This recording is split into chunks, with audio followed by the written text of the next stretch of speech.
Hi, welcome to Money Confidence. I'm Crystal Oculee, the Chief Financial Strategist here at Confidence Wealth, and every week I try to bring a topic to you that's talked about and seems to be on everyone's mind.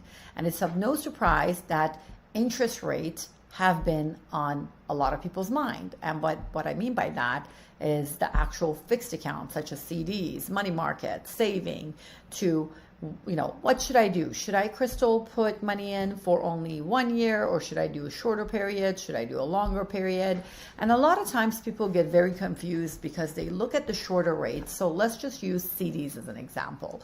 So CDs, they look at a shorter rate that's 6 months, and they're wondering, well, that's giving me 4.8 or 5%, but if I do the 2 year, it's only a couple of drops lower, not even higher. So why would I do the longer one if the interest rate is not as high, even though it's, pretty darn close? Even if you look at it as if it's the same rate, the answer to that would be there's a big reason why the shorter ones are giving a higher rate. The reason for that is that the environment, so look at the banks and the carriers, don't know how long this interest environment will last. And they are always going to give a better amount in these types of environments for a shorter one, because they're hedging their bet that in 6 months, if interest rates are the same, they can go ahead and offer it to you again. But if things are not the same and they're going to drop, they don't have to renew it for you at that higher rate. You now will go with whatever the interest rate is at that time. So for example, if you are in a 1 year CD that expires and it was giving you 5%, and now the interest rate environment has changed and they're only going to give you 2% for the following year, they're happy about that because they're not having to give you interest in an environment that is now lower. So that's the reason why that high rate on shorter in this environment is making sense for the carriers. So it doesn't mean that's necessarily the best thing for you, because if, for example, you didn't need this money for maybe 2 or 3 years, then maybe it's better to extend it out, because you get that guaranteed roll up every single year at that interest rate.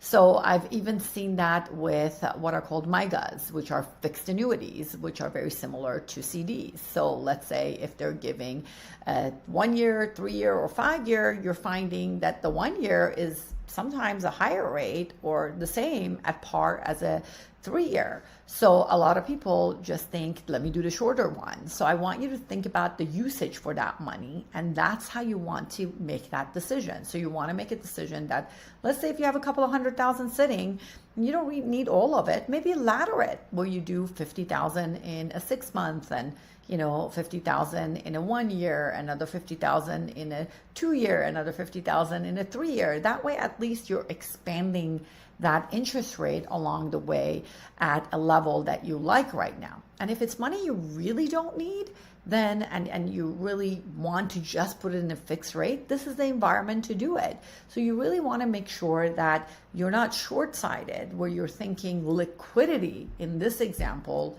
is working in your favor because it's giving you a higher amount.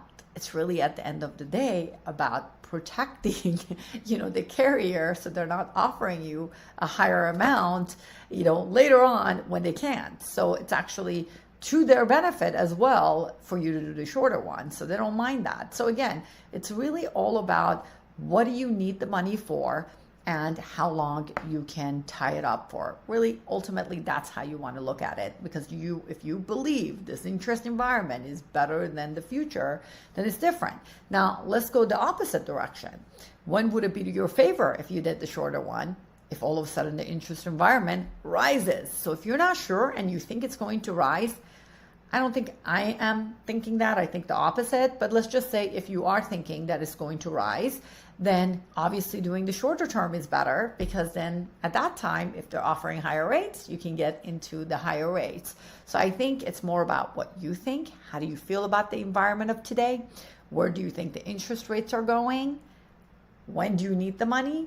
And really looking at it as a whole, big picture for that emergency bucket that you're utilizing, because I assume this is probably your, in a sense, your savings and emergencies, not your long-term investments. And then you make a decision based on how many years, and then you ladder it, or how many months.